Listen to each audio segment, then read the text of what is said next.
तो नमस्कार साथियों, आज हम देखने वाले मेडिवल हिस्ट्री और इसमें हम देखेंगे आपका दिल्ली सल्तनत और दिल्ली सल्तनत में जानेंगे रजिया सुल्तान के बारे में। मैंने कल भी आपको बताया था, आज भी जानेंगे, आज भी बताएंगे। मैंने आपको बताया था ये प्रथम महिला मुस्लिम शासक थी और इसमें इसके पास आता है क्या, शासक बनने के लिए वो सब गुण थे जो होना चाहिए। ठीक है, तो है क्या कि आपको एक और बात में इल्तुतमिश के बारे में, इसके पिता इल्तुतमिश से इन्होंने क्या किया था कि न्याय व्यवस्था को कुशल बनाने के लिए इन्होंने क्या किया, एक पद बनाया था जिसका नाम था अमीर-ए-दाद। तो आपसे पूछ ही दिया जाएगा कि इल्तुतमिश ने न्याय व्यवस्था को कुशल बनाने के लिए कौन सा पद बनाया था। तो कौन सा अमीर-ए-दाद पद बनाया था। कौन सा पद बनाया था? अमीर-ए-दाद पद। फिर आप याद रखेंगे कि इल्तुतमिश की तरह जो न्याय व्यवस्था था वो किस पर आधारित था? वो धर्म पर आधारित था, जी धार्मिक पर आधारित था। उसी को और भी अच्छे ढंग से चलाने के लिए कौन सा एक व्यवस्था बना दिया? अमीर-ए-दाद पद। फिर इसके बाद सबसे बड़ा इल्तुतमिश का गलती क्या था? तो तुर्कार-ए-चलाहर, क्या जी, चहलगामी पद को बनाना, जिसमें 40 लोग क्या थे, अमीरों का समूह था, दासों का समूह था। और वो मतलब वो पद ऐसा था कि उसमें मतलब राजा के इतना पावर हल्का था। ठीक है, मतलब वो सारे अगर मिल जाते हैं तो राजा से क्या होगी, ज्यादा पावर हो, वो पावरफुल हो जाएगा।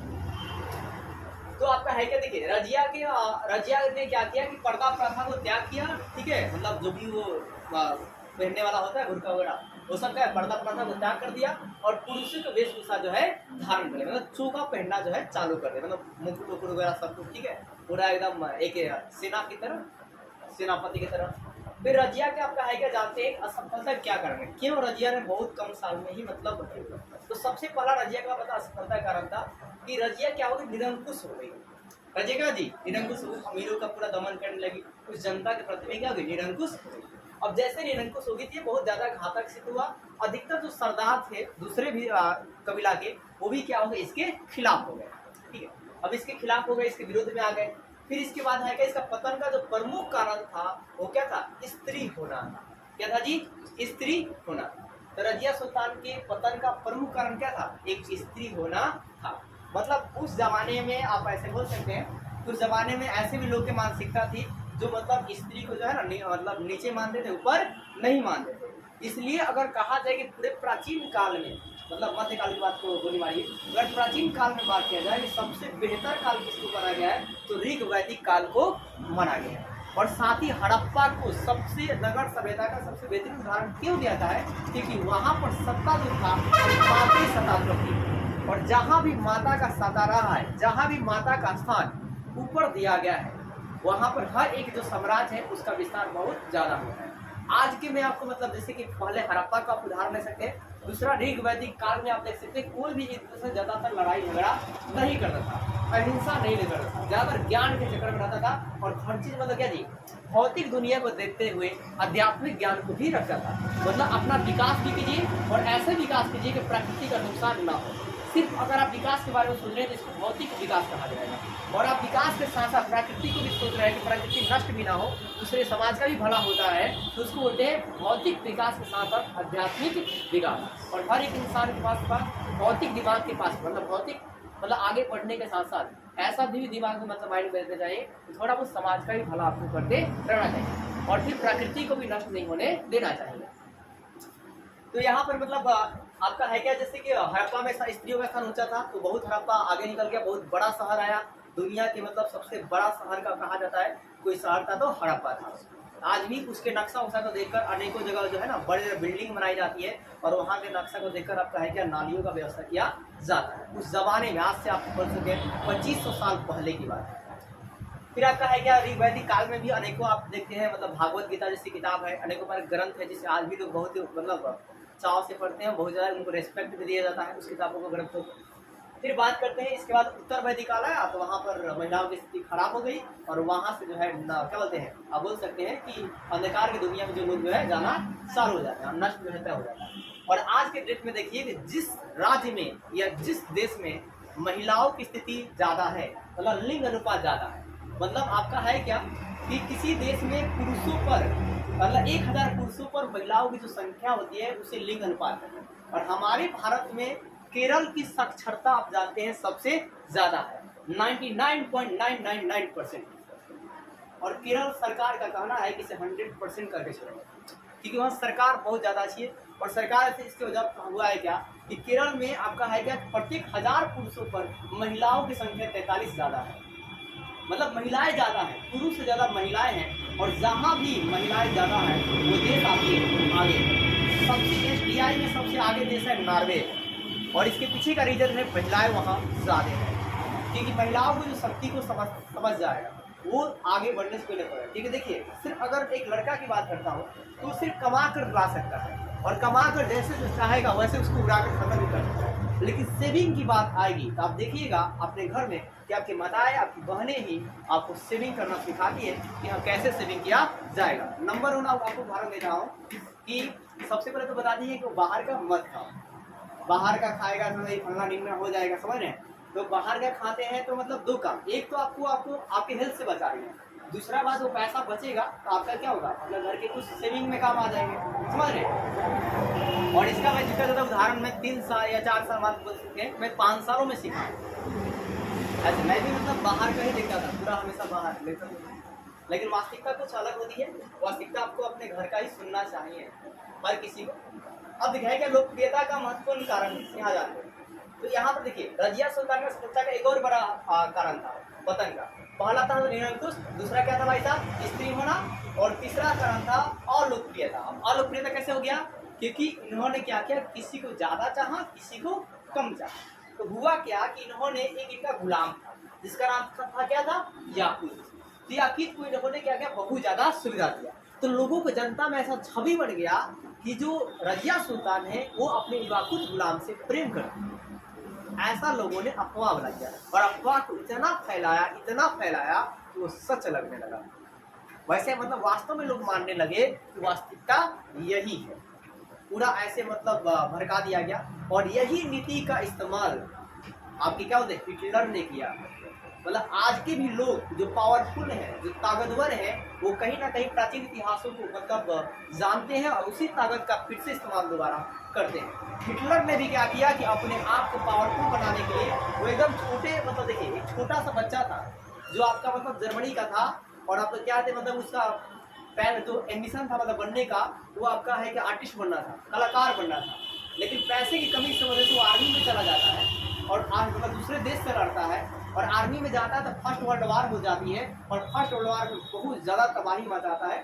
ठीक है, लेकिन हालांकि उसकी जर्मनी की हार भी हो जाती है। ठीक है, और हार होने के बाद भी उसको फर्स्ट वर्ल्ड, लेकिन वो बहुत ज़्यादा मतलब लड़ा रहता है, जिसको उसको आयरन की उपाधि भी दी जाती है।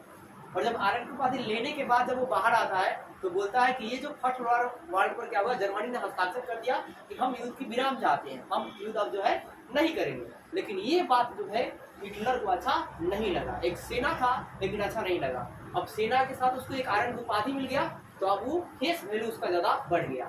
मतलब किसी को कुछ मिलता है पुरस्कार तो वो दुनिया के सामने क्या है, फेमस हो जाता है, तो उसका फेस वैल्यू बढ़ गया। इससे क्या हुआ, जब वो बाहर आया तो पार्टियां बनाना चालू किया, और पार्टी बनाकर पहले मजदूर संगठनों से मिला, मजदूरों को मदद थोड़ा बहुत किया, उससे मिलकर अपना पार्टी बनाने लगा। फिर ऐसे करके बड़ा पार्टी बना दिया, और बड़ा पार्टी बनाकर अपने पास ऐसे लोगों को रखा, अफवाह को इस तरह फैला दो कि झूठ भी सच लगने लगे। और उसने पूरे सरकार के प्रति ऐसे ही किया, जितने भी गद्दी पर बैठने आते थे उनके प्रति इतना ना भड़का दिया कि वो फेमस, मतलब उसका फेस वैल्यू अच्छा, भाई साहब आर्मी से यहाँ बंदा आया हुआ है और कोई उसका बात मानेगा। ठीक है, तो वहाँ पर आपका है क्या कि मतलब क्या बोलते हैं, फेस वैल्यू बढ़ने के कारण उसने इतना अफवाह फैला दिया कि उस क्या बोलते सच गलत भी क्या लगे, सच लगे। तो ऐसे में उसने पार्टी अपना बना लिया, और फिर उसने फिर दोबारा से सेकेंड वर्ल्ड वार जो है करा दिया, और फिर दोबारा से सेकेंड वर्ल्ड वार में ही जीत। आपको पता है कि किसका हुआ, पूंजीपतियों का ही हुआ, अमेरिका का ही हुआ। ठीक है, अमेरिका ने अपने पावर को हाईलाइट में दिखाने के लिए क्या किया, जापान पर आक्रमण मार दिया। ठीक है, मतलब जापान में दो बार आक्रमण, एक बार अपना परमाणु परीक्षण किया, दोबारा भी कर दिया।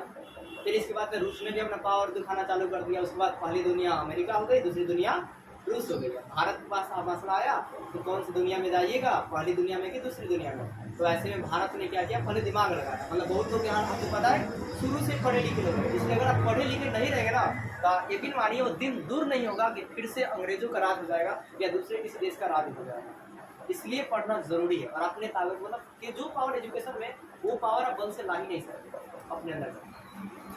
तो वहाँ पर आपका है क्या ऐसे मतलब होते रहा। तो भारत ने क्या किया ना, बहुत सारे पहले देशों से मिला, बोला कि देखो अगर आप उधर जाते तो भी मार ही रहा, इधर जाते तो भी मारा है। लेकिन पूंजीपति अमेरिका एक पूंजीपति मॉडल पर चलती है, वो बोलता है सिर्फ विकास कीजिए, विकास कीजिए, और विकास के चक्कर में प्रकृति को भूल जाता है, समझ गए, संस्कृति को भूल जाते हैं वो लोग, ऐसा याद रखिएगा। फिर जो समाजवाद है, मतलब जो रूस है, वो सिर्फ सरकार की बात मानती है, मतलब जो सरकार कहेगी वैसे ही चलते रहेगी। तो इसलिए भारत में जो अर्थव्यवस्था को लाई गई, वो निश्चित अर्थव्यवस्था को लाया गया, और वो लाने से पहले भी क्या किया गया कि जो नेहरू जी थे उस समय, वो पहले बहुत सारे देशों से मिले और अपनी बात को समस्याओं को समझाए, तो वो लोग इसे समाप्त, तो सारे देशों ने मिल गए, लगभग 192 कंट्रीज मिल गई, और बोली किया कि ना हम पहली दुनिया बताएंगे ना दूसरी दुनिया बताएंगे, और इन्होंने एक अलग दुनिया बना दिया, तीसरी दुनिया। और इसी आंदोलन का नाम दिया, पहले आंदोलन किया गया, इस आंदोलन का नाम दिया था गुट निरपेक्ष आंदोलन। मतलब एक पहला गुट है, एक दूसरा गुट है, गुट से अलग करके आंदोलन चलाया, इसलिए इसको कहा गया गुट निरपेक्ष आंदोलन। तो यहाँ भी मतलब ऐसा ही लगभग था। और आप अभी देखा, मैंने बताया कि केरल में लोग क्या वजह, महिलाएं ज्यादा है, तो वहाँ पर उनका मतलब क्या जी वर्चस्व, मतलब क्या वजह, सारे लोग जो है एक समान मतलब माना जाता है और किसी को समान रिस्पेक्ट दिया गया है। अब यहाँ पर बात करते हैं, मूल्यांकन की बात करते हैं कि आखिर रजिया कैसी थी। तो कहा जाता है कि रजिया जो है बहुत ही साहसी योद्धा थी, कहते जी साहसी योद्धा थी। फिर उसके बाद साथ ही वो मतलब आपका है क्या महान कूटनीतिज्ञ थी, मतलब वो चतुराई से भी काम लेती थी, ठीक है। फिर आपका है क्या, वो न्यायवादी थी, मतलब सबका वो न्याय करना चाहते थे। लेकिन कुछ लोगों को पता है यहाँ पे क्या लोगों ने भड़का दिया कि वो उसे प्रेम करते फलना नहीं कर रहा। फिर इसका है क्या, प्रजा पालक थी, मतलब प्रजा का भी ख्याल जो है अच्छे से रखती थी। फिर बात करते हैं कि आपका है क्या कि रजिया मतलब रजिया पे रखिया, रजिया जो है बड़ी कुशलता से विद्रोहियों का क्या किया जी दमन किया, ठीक है। एक मतलब इसके होने के बावजूद भी अपने जितने विद्रोही थे, जो भी वो तुर्क के चलगामी थे, क्या करते, अगर जो भी वो संगठित जब होना चाहते थे तो क्या उन्हें फुट डलवा देते थे, आपस में थोड़ा झगड़ा जो है करवा देते, किसी को बड़ पद देकर किसी को छोट पद देकर, तो उसमें आपस में पद के लिए लड़ने लगते थे, ताकि वो संगठित नहीं हो पाते थे, क्योंकि अगर सारे मिल जाते तो पावर ज्यादा हो जाता और मर्यादा करेंगे इसको हटा देते। तो उन्हें रजिया ने क्या किया कि मतलब क्या करते थे, विद्रोहियों को क्या करते, दमन करती थी, और अपने विद्रोहियों में क्या करते, फुट डलवाती थी, ताकि वो क्या जी संगठित न हो, और संगठित जब नहीं होंगे तो उनके पास शक्ति जो है नहीं रहेगी, अलग अलग शक्ति कितना रहेगा, नहीं रहेगा। तो आपका है क्या, एक और बात सुनिए, कूटनीतिज्ञ का एक सबसे अच्छा उदाहरण रजिया का क्या है, तो भटिंडा के शासक अल्तुनिया के संदर्भ है, मतलब भटिंडा के शासक अल्तुनिया के साथ क्या हुआ कि आपका अल्तुनिया, यहाँ पर आप अल्तुनिया लिख लीजिएगा, तो है क्या अल्तुनिया को देखिए, एक बार जब भटिंडा की तरफ गई तो वहाँ पर अल्तुनिया मतलब देखिए, पहले तो इन्होंने अमीरों के दमन करने के लिए दिल्ली से बाहर निकलती है, और जैसे ही दिल्ली से बाहर निकलती है उसी समय क्या होता है कि जो आपके अमीर थे, जो तुर्क के चहलगामी थे, वो सभी लोग मिलकर और कुछ सरदार मिलकर क्या करते हैं कि रजिया के जो भाई है वो आपका है क्या बहराम शाह, उसको गद्दी पर बैठाते हैं, और गद्दी पर किसको बैठाते हैं, तो इसको मारकर वो बोलते हैं क्या कि याकुत जो है उसे वो प्रेम करती थी, इसलिए पूरा राजपाट को देखना चाह रहा है, ये गद्दी पर बैठना चाह रहा है। तो इसको क्या करते हैं, वो मतलब धोखे से पूरा षड्यंत्र रच कर याकुत को पहले क्या करते हैं जी मार देते हैं, क्योंकि याकुत को समान दिल्ली सल्तनत संभालने के लिए याकुत यहाँ पर आता है, ठीक है याकुत। तो आपका है क्या याकुत को मार दिया जाता है, और मारने के बाद उसके भाई को गद्दी पर बैठा दिया जाता है, और भाई को गद्दी पर बहराम शाह बैठाता है, और बहराम शाह देखिए, बहराम शाह को मारने का ही प्लान किया है, लेकिन ये आपका है क्या कि देखिए बहराम शाह भी जो भी ये तुर्क के चहलगामी के जो भी पद पर बैठता था उन्हीं को उड़ा देता था, मतलब जो राजा के खिलाफ षड्यंत्र रचा, राजा ने उल्टा तीर मार दिया। मतलब बहराम शाह ने क्या किया, देखिए बहराम शाह को इसलिए बैठा गया कि बहराम शाह योग शासक नहीं है, इसको कभी भी हम लोग उड़ा देंगे, तुर्क के चहलगामी ये सोचा, और आपका है क्या कि पदों पर जो है बैठने लगे। तो ये जो बहराम शाह है तुर्क के चहलगामी में एक और बड़ा पद बना दिया, बोला कि ये तुर्क के चहलगामी का सबसे एक मेन मालिक होगा, 40 में से कोई एक इसका स्पेशल मालिक होगा, और जो उस पद पर बैठता था उसको इनडायरेक्टली अप्रत्यक्ष रूप से बहराम शाह जो है उसे मरवा देते। अब जो भी अब डर से क्या होता था कि इस बड़े पद पर कोई बैठता ही नहीं, पूरा भय पैदा कर दिया तुर्क के चहलगामी। तो यहाँ पर इसके बाद है क्या कि देखिए, फिर ये तो कल की हम कहानी जानेंगे, इसमें आपको भय वाला। अब यहाँ पर देखिए रजिया ने क्या किया कि देखिए अल्तुनिया जब क्या हुआ कि अल्तुनिया ने रजिया को जो पराजित कर दिया, और पराजित क्या बना लिया जी बंदी बना दिया, ठीक है। अल्तुनिया के तरफ देखिए, भटिंडा के शासक अल्तुनिया के संदर्भ मतलब भटिंडा के पास जाती है लड़ाई करने के लिए, ठीक है, अल्तुनिया से लड़ने जाती है, जब लड़ने जाती है तो रजिया क्या आती है हार जाती है, और जब हार जाती है रजिया तो रजिया को क्या करता है अल्तुनिया बंदी बना लेता है, क्या करता है बंदी बनाता है, और जैसे बंदी बनाते हैं तो बंदी से मुक्त होने के लिए वो मतलब आपको बताया था कि मुखड़ा बहुत बेहतर था, तो उन्होंने क्या रजिया को अल्तुनिया से भाई मोहब्बत हो जाती है, और मोहब्बत हो जाता है अल्तुनिया को, तो वो लोग क्या कर लेते हैं प्रेम विवाह करते हैं। और प्रेम विवाह कर लेते हैं, मतलब वो वास्तव में रजिया को मोहम्मद नहीं होता, याद रखिएगा। वो एक कूटनीति का एक उदाहरण है। वो अपने मतलब साम्राज्य को विस्तार के लिए ऐसा करती है। तो रजिया देखा अल्तुनिया क्या करते जी, प्रेम विवाह करती है। फिर उसके बाद आपका है क्या कि फिर रजिया जो है दिल्ली जाती है, इसलिए भाई साहब दिल्ली का दमन करने के लिए, जो तुर्क के चालगामी है उनको मारने के लिए और अपने भाई को भी गद्दी से हटाने के लिए। तो जब इधर जाती है तो बीच में ही क्या होता है कि हिंदू डाकुओं के द्वारा लूटपाट किया जाता है रजिया सुल्तान के साथ, ठीक है। और इसके बाद इसका क्या होता है जी, इसी दौरान हत्या हो जाती है। इसलिए कहा जाता है रजिया तो लुट गई गुंडों से, समझे।